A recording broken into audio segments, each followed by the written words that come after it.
Hello learners, कैसे हैं आप लोग? Welcome to another session which is part 2 of our important judgment series given by Supreme Court for the month of April 2022. Now I am hoping when you are watching this video कि आप already इसका part 1 series जो है वो देख चुके होंगे, जिसमें हमने आपके बहुत सारे ऑलरेडी जजमेंट्स कवर किए हुए हैं अप्रैल 2022 का जो मंथ है उसके, starting from TPA to constitution to IPC to CPC. ये सारे जजमेंट्स जो हैं हमने उस वाले वीडियो में ऑलरेडी कवर किए हुए हैं. तो अगर आपने वो वीडियो नहीं देखा है अभी तक तो आई वुड सजेस्ट कि आप वो वीडियो भी एक बार देख लीजिए, उसको भी कवर कर लीजिए. ठीक है.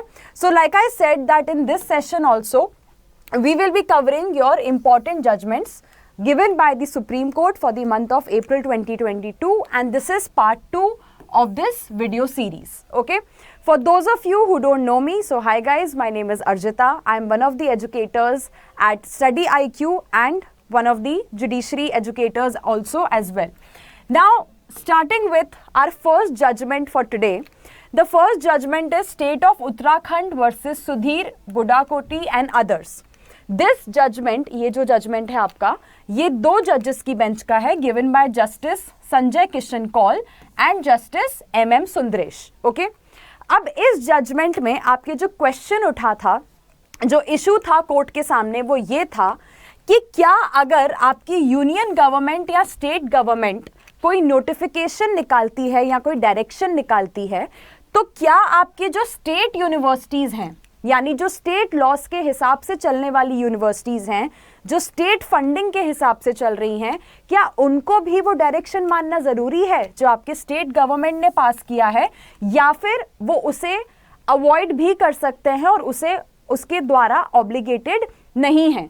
तो सेम चीज़ इस केस में आपके बोला गया है कि अगर आपके यूनियन गवर्नमेंट कोई डायरेक्शन देती है तो स्टेट गवर्नमेंट आपका बाउंड नहीं है. They are not obligated to follow the direction given by the central government, और अगर वो चाहें तो उसको इग्नोर भी कर सकते हैं क्योंकि वो सिर्फ एक रिकमेंडरी नेचर में है. चाहे तो स्टेट गवर्नमेंट उसे ऑप्ट करेगा, उसे फॉलो करेगा स्टेट यूनिवर्सिटी, चाहे तो उसे वो फॉलो नहीं करेंगे. ठीक है.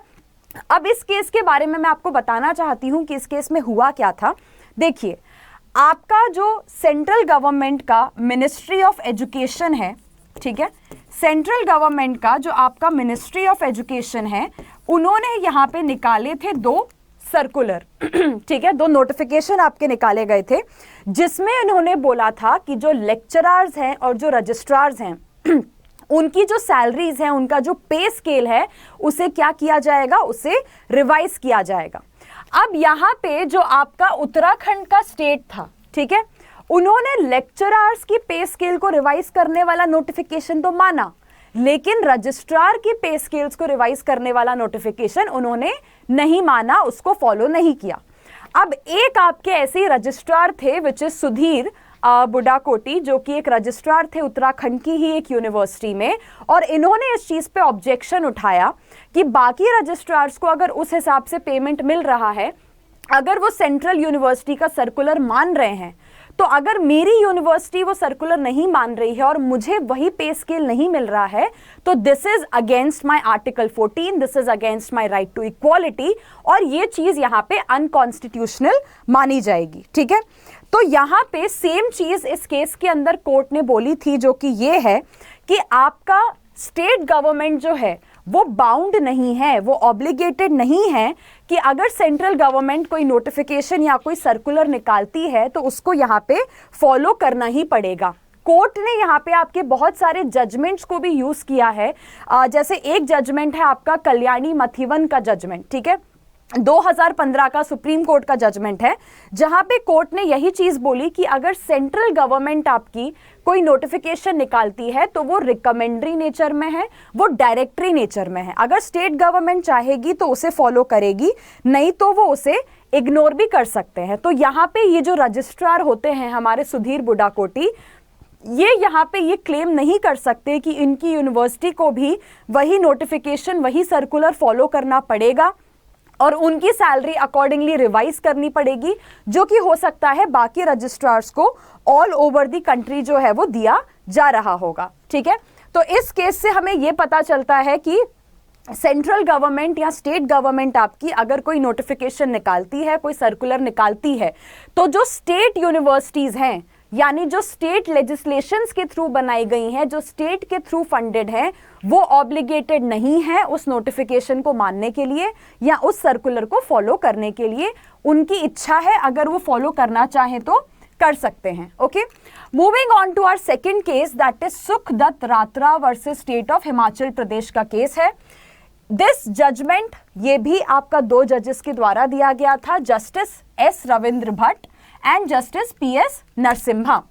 अब देखिए यहाँ पे बात की गई है, आई एम प्रिटी श्योर ये कॉन्सेप्ट आपने आपके स्पेसिफिक रिलीफ एक्ट में भी पढ़ा होगा, और भी बहुत सारे लॉज में हम ये कॉन्सेप्ट जो है वो आपका पढ़ते हैं कि अगर किसी व्यक्ति को अगर किसी पर्सन को फोर्सिबली, जबरदस्ती उसकी प्रॉपर्टी से हटाया गया है, डिस्पोजेस किया गया है बिना प्रॉपर लॉ एंड रेगुलेशंस को फॉलो करते हुए, तो क्या ये जस्टिफाइड माना जाएगा या ये गलत है?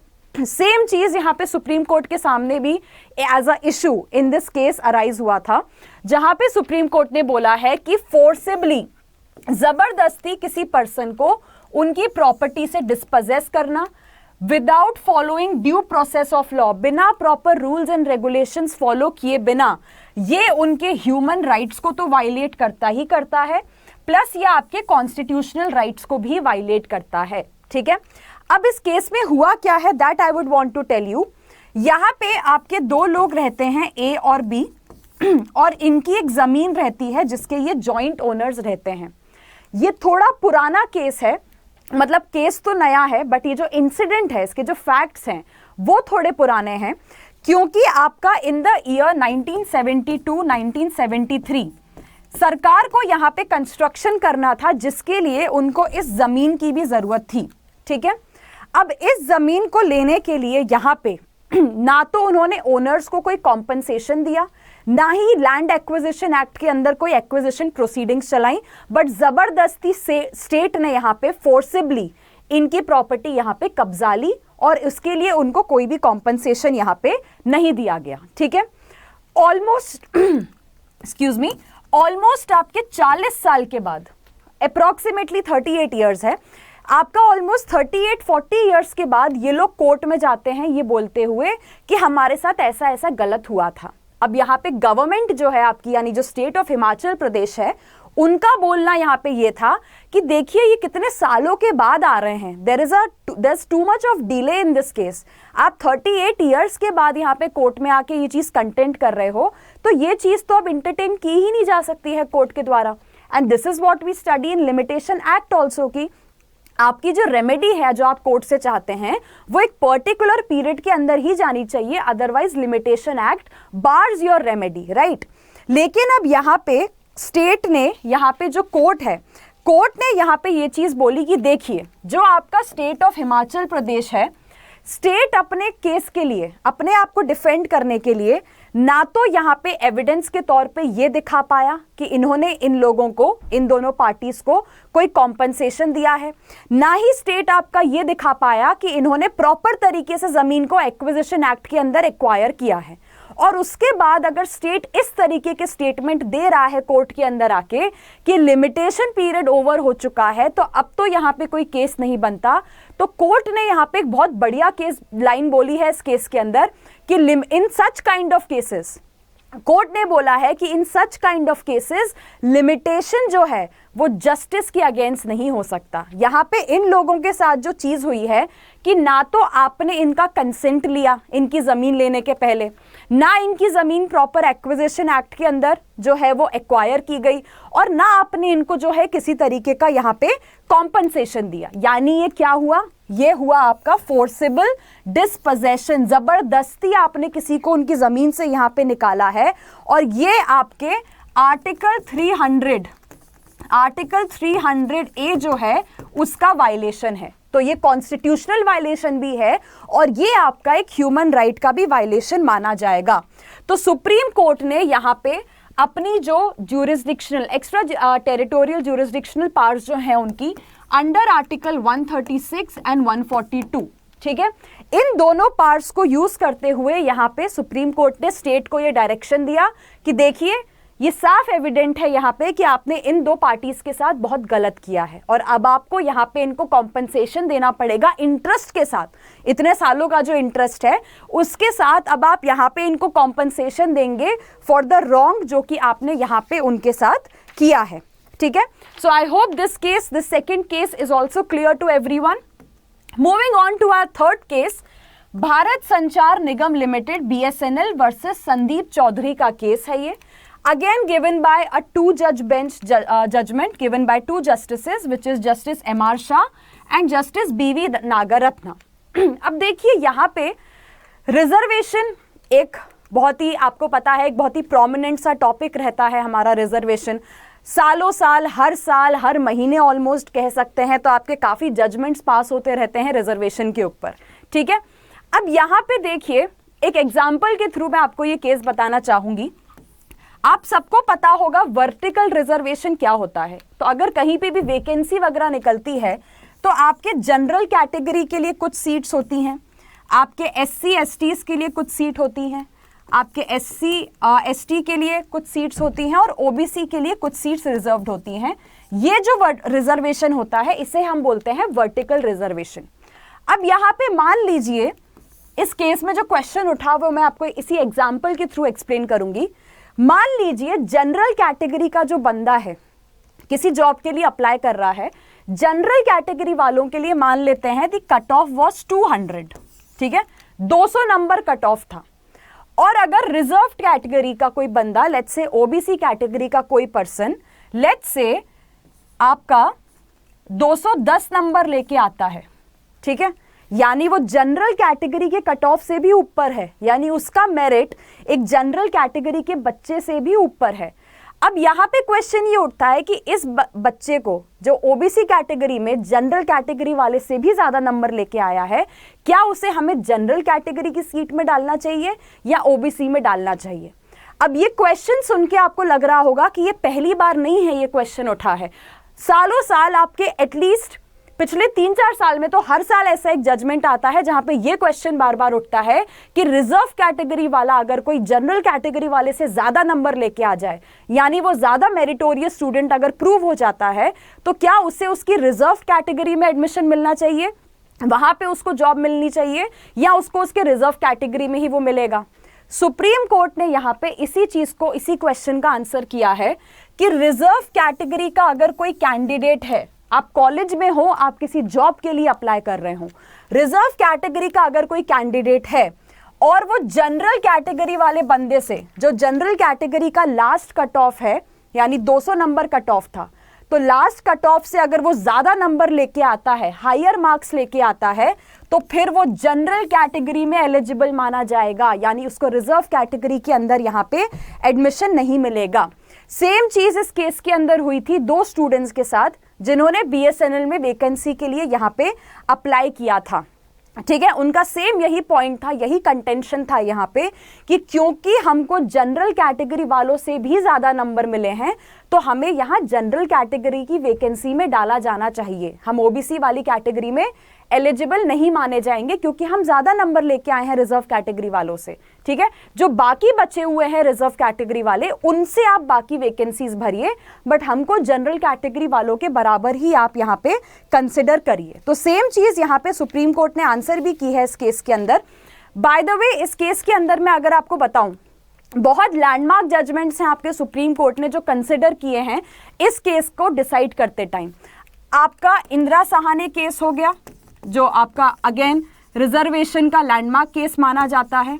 ठीक है, आपका RK Sabharwal versus state of Punjab का केस हो गया, आपका राजेश कुमार दारिया का केस हो गया, आपका सौरभ यादव केस हो गया जो कि 2021 का केस है। सौरभ यादव, अगेन ये 2021 का केस है, सेम क्वेश्चन, सेम इशू को ये आंसर करता है। ठीक है, प्लस आपका साधना सिंह दांगी वर्सेस पिंकी असाती का भी केस हो गया। तो कोर्ट ने यहाँ पे सेम चीज बोली है कि अगर रिजर्व कैटेगरी का कोई बंदा जनरल और ओपन कैटेगरी वालों से ज्यादा नंबर अगर वो लेके आता है, ठीक है, यानी अच्छा मेरिट प्रूफ कर रहा है, जनरल कैटेगरी के कट ऑफ को भी अगर वो बीट कर रहा है, तो हम उसको कंसिडर करेंगे यहाँ पे कि वो जनरल कैटेगरी की वैकेंसी में ही उनको एडमिट किया जाएगा, वहीं पे उनको भरा जाएगा, क्योंकि वो जनरल कैटेगरी के ऊपर कट ऑफ जो है वो यहाँ पे मीट कर रहे हैं, ठीक है। तो जो सीट्स हैं उनकी जनरल कैटेगरी वालों की, वो उसी में कंसिडर किए जाएंगे।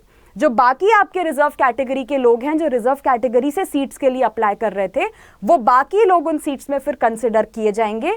बट ऐसा अगर कोई व्यक्ति है जो जनरल कैटेगरी के कट ऑफ के भी ऊपर गया है, तो वो जनरल कैटेगरी की सीट में ही एलिजिबल माना जाएगा, वहीं पे वो अप्लाई करने के लिए वैलिड होगा। Okay, moving on to our next case which is Jagjit Singh and others versus Ashish Mishra, ठीक है।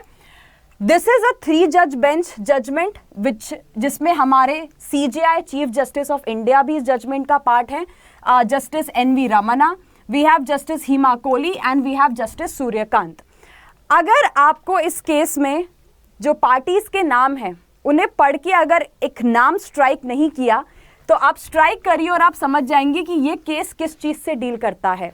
जो आपका लखीमपुर में जो इंसिडेंट हुआ था, ये उस चीज से डील करता है, ये जहां पे जो आशीष मिश्रा हैं आपके एक्यूज्ड, उनकी यहाँ पे जो बेल एप्लीकेशन पास कर दी गई थी हाई कोर्ट के द्वारा, वो वही बेल एप्लीकेशन जब आपकी सुप्रीम कोर्ट में पहुंची, तो सुप्रीम कोर्ट ने उस बेल एप्लीकेशन को वापस भेज दिया हाई कोर्ट के पास, उसको वापस से रिकंसिडर करने के लिए उसको रिमांड पे भेज दिया गया। लेकिन यहाँ पे ऐसा करने पे, जब आशीष मिश्रा की बेल एप्लीकेशन को यहाँ पे सुप्रीम कोर्ट ने वापस भेज दिया हाई कोर्ट में, तो एक और क्वेश्चन जो अराइज हुआ आपके सुप्रीम कोर्ट के सामने, वो ये था कि क्या जो राइट टू सीक बेल है एक एक्यूज्ड का, क्या यहाँ पे हम उसको इस तरीके से वायलेट कर सकते हैं? राइट टू सीक बेल भी आपको पता है आर्टिकल 21 के अंदर एक बहुत ही मेजर फंडामेंटल राइट आपका माना जाता है, क्या हम उसको इस तरीके से वायलेट कर सकते हैं? कोर्ट ने यही चीज बोली कि देखिए ये बैलेंस करने वाली चीज है। यहाँ पे कोर्ट ने बोला कि एक्यूज्ड को अनएंडिंग डिटेंशन नहीं मिलना चाहिए जब तक ट्रायल चल रहा है।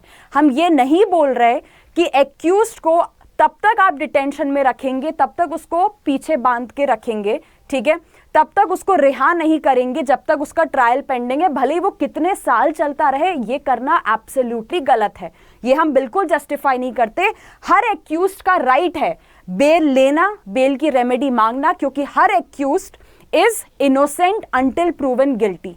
तो हर एक्यूज्ड का ये राइट है कि वो बेल के लिए डिमांड कर सकता है। लेकिन साथ ही साथ हमको ये भी यहाँ पे ध्यान रखना है कि जो बेल एप्लीकेशन है वो कौन से ग्राउंड्स के ऊपर कंसिडर करके पास की गई, और अगर हमें ऐसा लगता है कि बेल एप्लीकेशन सही ग्राउंड्स पे कंसिडर होके नहीं दी गई है, तो हम उसे एडमिट नहीं कर सकते, ठीक है।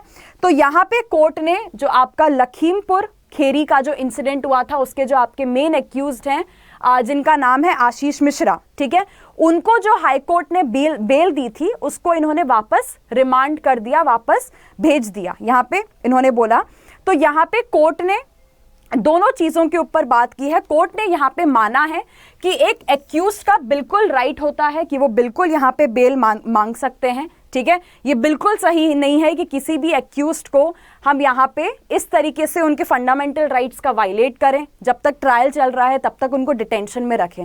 हर एक्यूज्ड का राइट है यहाँ पे बेल लेने का, लेकिन साथ ही साथ इट शुड बी बैलेंस्ड कि किन ग्राउंड्स पे यहाँ पे बेल जो है वो दी जा रही है। यहाँ पे इस केस से रिलेटेड मैं आपको एक लैंडमार्क केस भी बताना चाहूंगी 2021 का, जो इसी केस में सुप्रीम कोर्ट ने कोट भी किया है। सुप्रीम कोर्ट ने यहाँ पे स्पेसिफिकली ये चीज बोली है कि आपके जो ऐसे एक्ट्स हैं इंडिया में, जैसे एक बहुत ही फेमस एक्ट है जैसे हम काफी बार न्यूज में सुनते हैं, unlawful activities prevention act, famously इसे UAPA एक्ट भी बोला जाता है।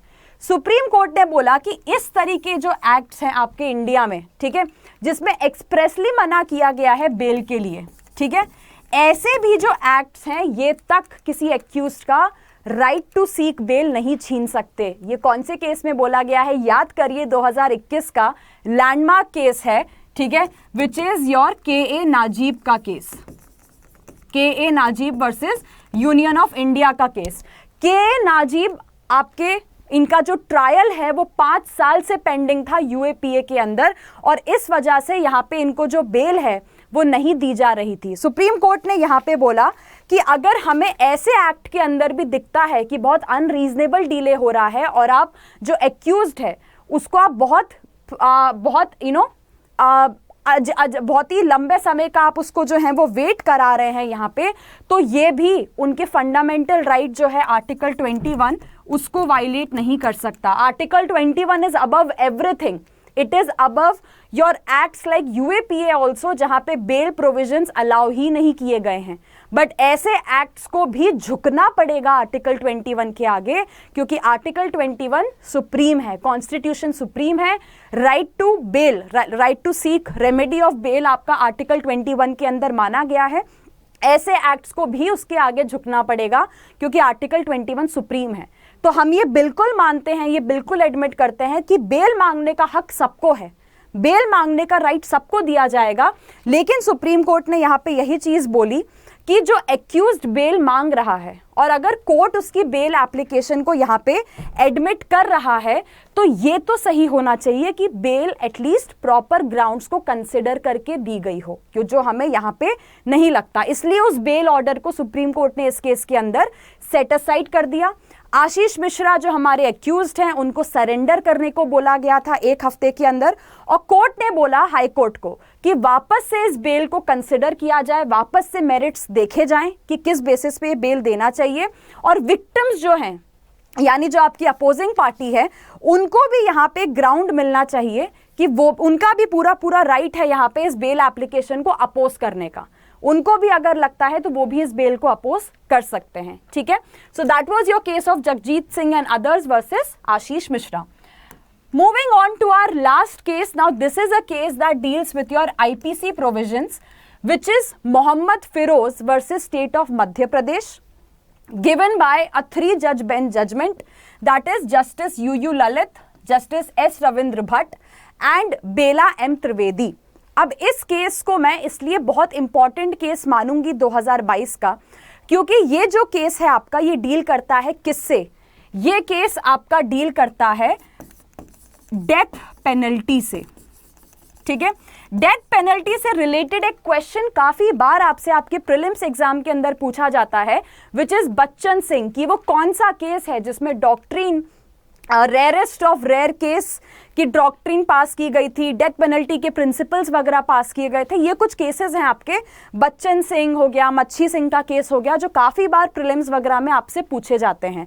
यही वो केसेस हैं जो इस केस में भी वापस से कोर्ट किए गए हैं सुप्रीम कोर्ट के द्वारा। ठीक है, अब देखिए इस केस में यहाँ पे सुप्रीम कोर्ट ने बोला है, सुप्रीम कोर्ट ने जो आपके यहाँ पे कॉन्विक्टेड पर्सन हैं, ठीक है, उनके डेथ सेंटेंस को कम्यूट कर दिया। कम्यूट यानी कि उसको रिड्यूस कर दिया, और इंस्टेड उनको यहाँ पे कौन सी पनिशमेंट दी? उनको इम्प्रिजनमेंट की पनिशमेंट यहाँ पे दी गई थी। जो हमारे यहाँ पे कॉन्विक्टेड हैं, उन्होंने एक 4 साल की बच्ची का रेप और मर्डर किया होता है। यहाँ पे काफी हिनियस ऑफेंसेस हैं, नो डाउट। जो हमारे कॉन्विक्टेड हैं उनके ऊपर पॉक्सो एक्ट, आईपीसी, ये सारे प्रोविजंस लगाए गए थे। ठीक है, ट्रायल कोर्ट ने, हाई कोर्ट ने, सबने उनके डेथ पेनल्टी को अफर्म किया था कि हाँ बिल्कुल सही है, जिस तरीके का ऑफेंस हुआ है उस तरीके को मानते हुए यहाँ पे डेथ पेनल्टी ही देना जस्टिफाइड है। बट सुप्रीम कोर्ट ने इससे डिफर करने का डिसाइड किया। सुप्रीम कोर्ट ने बोला कि maximum punishment prescribed may not always be the determinative factor for repairing the crippled psyche of the offender. Supreme Court ने यहाँ पे बोला कि किसी ऑफेंडर को हमेशा ज्यादा से ज्यादा या हमेशा हीनियस से हीनियस पनिशमेंट देने का मतलब ये नहीं होता कि वो करना हमेशा जस्टिफाइड होगा और वो हमेशा उसको रियलाइज करवाए कि उसने किस तरीके का ऑफेंस किया है। ये हर केस में जो है वो सही होल्ड नहीं करता। ठीक है, तो यहाँ पे ट्रायल कोर्ट था जिन्होंने हमारे जो कॉन्विक्टेड हैं इनको यहाँ पे सेक्शन 302 के अंदर, आईपीसी के सेक्शन 302 के अंदर इनको यहाँ पे गिल्टी पाते हुए आपके डेथ पेनल्टी की सजा जो है वो सुनाई गई थी। ठीक है, कुछ चीजें और जो कि आपके लिए क्रिमिनल लॉ के पॉइंट ऑफ व्यू से जरूरी हैं, जो इस केस में सुप्रीम कोर्ट ने मानी है कि पहला तो प्रोसिक्यूशन को गिल्ट प्रूफ करना होता है beyond any reasonable doubt. Court को सुप्रीम कोर्ट ने यहाँ पे एडमिट किया कि वो बिल्कुल एविडेंट है यहाँ पे कि जो आपके प्रोसिक्यूशन है उन्होंने यहाँ पे guilt beyond reasonable doubt proof किया है, तो ये तो कंक्लूसिव है, ये तो श्योर है कि हमारा जो ये एक्यूज्ड व्यक्ति है इसे कॉन्विक्टेड पाया जाएगा, ये गिल्टी तो है, उसे प्रूफ करने में कोई जो डाउट है, कोई भी क्वेश्चन है वो तो नहीं है। लेकिन जब बात आई उनको जो पनिशमेंट दी गई थी, उनको जो डेथ पेनल्टी की पनिशमेंट दी गई थी, जब उसकी बात आई यहाँ पे, तो कोर्ट ने यहाँ पे बोला कि देखिए हम समझते हैं, वी अंडरस्टैंड दिस थिंग कि ट्रायल कोर्ट ने या आपके हाई कोर्ट ने यहाँ पे कॉन्विक्ट करते टाइम क्यों हमारा जो एक्यूज्ड है, जो कॉन्विक्टेड व्यक्ति है यहाँ पे, क्यों इनको डेथ पेनल्टी की यहाँ पे पनिशमेंट दी है, क्योंकि वो गिल्टी पाए गए हैं आपके सेक्शन 302 आईपीसी के अंदर। सुप्रीम कोर्ट ने यहाँ पे बोला कि यहीं पे इसी केस में आपका 376A भी लगता है, वेजिटेटिव स्टेट की जो बात करता है आईपीसी में। तो सुप्रीम कोर्ट ने यहाँ पे बोला कि अगर हम 376A की भी बात करते हैं तो कम्यूट करके हम, हो सकता है हम चाहे तो ये भी कर सकते हैं कि हम उनको इम्प्रिजनमेंट फॉर लाइफ, आजीवन कारावास की भी जो पनिशमेंट है अगर हम चाहें तो वो भी दे सकते हैं। लेकिन फिर सुप्रीम कोर्ट ने यहाँ पे एक चीज बताई कि देखिए, जब हम बात करते हैं आपके रिस्टोरेटिव जस्टिस की अगर हम बात करते हैं, ठीक है, जो कि ये बोलता है कि ऑफेंडर को हमें ये कोशिश करनी है कि जब वो पनिशमेंट सर्व करके जेल के बाहर वापस आए, अपनी सजा काट के जब वो बाहर वापस आए, तो वो एक बेहतर व्यक्ति बन के आए, कि उसको सोसाइटी में वापस से एक नॉर्मल इंसान की तरह जीने का जो है वो वापस मौका मिले। हमेशा किसी को मैक्सिमम पनिशमेंट देना, डेथ पेनल्टी देना, या ज़्यादा से ज़्यादा पनिशमेंट देके आजीवन कारावास देना, लाइफ इम्प्रिजनमेंट देना, ये ज़रूरी नहीं है, ये हमेशा हर केस में जो है वो आपका जस्टिफाइड माना जाए। तो कोर्ट ने यहाँ पे बोला कि जो आपका रेट्रिब्यूटिव जस्टिस है या रिस्टोरेटिव जस्टिस है, इनके बीच में हमको क्या बनाना पड़ेगा, एक तरीके से बैलेंस जो है वो बनाना पड़ेगा। तो यहाँ पे इस केस ने सुप्रीम कोर्ट ने इनकी जो डेथ पेनल्टी है उसे कम्यूट करके कितना कर दिया, 20 साल का जो आपका फ्रैक्शन ऑफ इम्प्रिजनमेंट हम निकालते हैं आईपीसी के अंदर, उस हिसाब से इनका डेथ पेनल्टी कम्यूट करके 20 साल का इम्प्रिजनमेंट जो है वो यहाँ पे कर दिया गया। ठीक है, तो इस केस से रिलेटेड सुप्रीम कोर्ट ने इस केस को डिसाइड करने में आपके बहुत सारे और भी इंपॉर्टेंट पॉइंट्स की मदद ली है, जो मैंने आपको बताया, जो आपके प्रीलिम्स के अंदर क्वेश्चंस भी फॉर्म करते हैं, जैसे कि आपका doctrine of rarest of rare case हो गया। ठीक है, doctrine of rarest of rare case हो गया आपका। ठीक है, आपका बच्चन सिंह का केस हो गया, आपका मच्छी सिंह का केस हो गया। ठीक है, ये कुछ केसेस हैं, लैंडमार्क केसेस हैं, मैं यहाँ पे लिख देती हूँ ताकि जब आप ये जजमेंट पढ़ेंगे तो you should refer to these cases also. ठीक है, एक है आपका बच्चन सिंह का केस और दूसरा है आपका मच्छी सिंह का केस। अगेन लैंडमार्क केसेस हैं, और अगर आईपीसी में आपसे मेंस के ऊपर इनसे रिलेटेड क्वेश्चन लिखने को आता है तो आप बिल्कुल ये केस वहाँ पे कोट करके जो है वो लिख सकते हैं, क्योंकि बच्चन सिंह जो है और मच्छी Singh versus state of Punjab का भी जो केस है, लैंडमार्क केसेस हैं आपके कल्पेबल होमोसाइड वगैरह से रिलेटेड। तो यहाँ पे ये जो केस है लैंडमार्क केस के तौर पे आप पुट कर सकते हैं कि कैसे सुप्रीम कोर्ट ने यहाँ पे डेथ पेनल्टी को कम्यूट करके, क्योंकि वो उनके हिसाब से रेयरेस्ट ऑफ रेयर केस में नहीं आता था, डेथ पेनल्टी को कम्यूट करके यहाँ पे कैसे उसे 20 साल का इम्प्रिजनमेंट कर दिया गया। इवन दो उस आपके कॉन्विक्टेड व्यक्ति को पॉक्सो के अंदर गिल्टी पाया गया है, आईपीसी के अंदर गिल्टी पाया गया है, सुप्रीम कोर्ट ने बोला बाकी सारी पनिशमेंट्स वैसे की वैसे ही रहेंगी, जैसे ट्रायल कोर्ट ने दिया है, हाई कोर्ट ने दिया है, उस पर हम कोई ऑब्जेक्शन नहीं उठा रहे, but we are not okay with death penalty being given over here. हमारे हिसाब से यहाँ पे डेथ पेनल्टी नहीं होनी चाहिए, हमारे हिसाब से यहाँ पे लाइफ इम्प्रिजनमेंट भी नहीं होना चाहिए, हमारे हिसाब से यहाँ पे 20 साल की सजा काफी होगी। ठीक है, क्योंकि हमारे हिसाब से हमें लगता है कि आफ्टर सर्विंग द पनिशमेंट जब यही पर्सन आपकी सोसाइटी में आगे वापस जाएंगे तो he can next time be a better person, he can try to be a better person, leaving his mistakes behind him. Okay, so guys, that's all with our important judgments for the month of April 22. I hope all the judgments that we have covered in the part 1 series and the part 2 series, they have been clear to you. सारे judgments आपको clear हुए होंगे, समझ में आए होंगे. And I really hope that these judgments will prove helpful to you. आपके prelims और mains की preparation दोनों में ही, in fact interview stage में भी पूछे जा सकते हैं आपसे. Okay, so thank you so much for watching this video. I'll see you guys soon with our next video as well. Also अगर आपको हमारा ये जजमेंट सेशन जो है वो पसंद आया है, तो इसी तरीके से हमारे जो जजमेंट सेशंस हैं और इलेबोरेटिव वे में पढ़ाए जाते हैं हमारे स्टडी आईक्यू के जुडिशरी कोर्सेज के अंदर, जहाँ पे आपके सारे मेजर और माइनर लॉज कॉम्प्रहेंसिव तरीके से कवर किए जाएंगे. आपको करंट अफेयर्स के लिए, लीगल करंट अफेयर्स के लिए सेशंस मिलते हैं, आपको फ्री टेस्ट सीरीज मिलती है. ओके, आपको लैंग्वेज की क्लासेस कराई जाती हैं, प्लस हर हफ्ते हमारा एक proper live doubt solving sessions होता है, जहां पे आपके जो डाउट्स हैं, जितने डाउट्स हैं, आप बेझिझक हमसे पूछ सकते हैं. Because we realise that as mentors we should be there for you. आपको अगर किसी भी तरीके से हमारी असिस्टेंस की जरूरत है तो we should be there for you, right? So without any further delay, if you are looking for a platform to prepare for your state judiciary examinations, so do give us a chance to help you so that you can achieve your dream of becoming a judge. Okay, so thank you guys so much again for watching this video, and I'll see you super soon with our next session. Take care, all the best, bye bye.